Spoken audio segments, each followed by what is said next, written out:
మాకు 2025 సంవత్సరంలో లీజ్ అవ్వక ముందు నుంచి కూడా మేము ప్రస్తుత అధికారులకి ముఖ్యమంత్రి గారికి మేము విన్నపం చేశాం.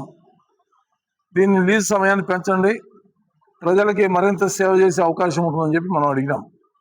కానీ అది ఏమీ చెప్పకుండా 29వ తేదీ నాడు డేట్ కబాయా 29వ తేదీ నాడు మాకు ఒక నోటీస్ ఇస్తూ మీరు 7 రోజుల లోపల ఈ అన్నదాన సత్రం ఖాళీ చేయాలి అని ఒక 2 వ్యక్తుల పేర్లు పేర్కొంటూ ఈ వ్యక్తులు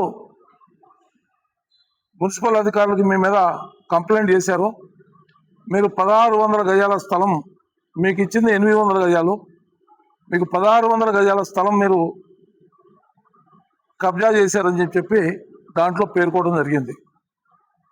నేనేమంటున్నానంటే ఈ నోటీస్ ఇచ్చిన అధికారికి మరి ఎవరు చెప్తే నోటీస్ ఇచ్చారో తెలియదు, కానీ ఈ స్థలం ఎంత ఉందో మీ విలేకరుల సమక్షంలోనే ఇప్పుడు మనం కలిసి కొలుద్దాం. ఇప్పుడు ఇది ఒక ఎలిగేషన్ పెట్టి ఈ స్థలం ఏదో కబ్జా చేసుకున్నారు, ఇక్కడ ఏదో చేస్తున్నారనే అపోహలు వచ్చేలాగా అపోహలు సృష్టించి ఈ అన్నదాన సత్రాన్ని బంద్ చేపించే కార్యక్రమం నడుస్తూ ఉంది. తెర వెనుక రాజకీయ నాయకులు అండదండలతో మున్సిపల్ కమిషనర్ తొత్తుగా మారి ఈ నోటీస్ ఇవ్వటం జరిగింది. ఇక్కడ పెడుతున్నది పేద ప్రజలకు భోజనం మాత్రమే. ఇదే భోజనం హైదరాబాద్లో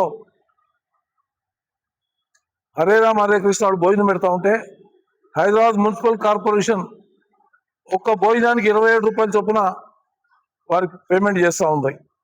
కానీ మేము ఎవరిని పేమెంట్ అడగలేదు, మున్సిపల్ని మేము డిమాండ్ చేయలేదు.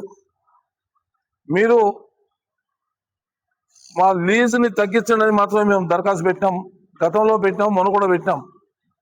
కానీ ఇంతవరకు స్పందన లేదు కాక ఇప్పుడు ఈ సత్రాన్ని 7 రోజుల లోపల ఖాళీ చేయాలని చెప్పి మాకు నోటీస్ ఇచ్చారు. దీని వెనుక ఉన్న నాయకులు మాకు తెలుసు, తెర వెనుక ఉండి ఈ తతంగం అంతా నడిపిస్తూ ఉన్నారు. మున్సిపల్లో కీలు బొమ్మ అధికారిని అడ్డుపెట్టుకుని ఈ నోటీస్ ఇవ్వడం జరిగింది మాకు. నేను ఒకటే చెప్తా ఉన్నాను,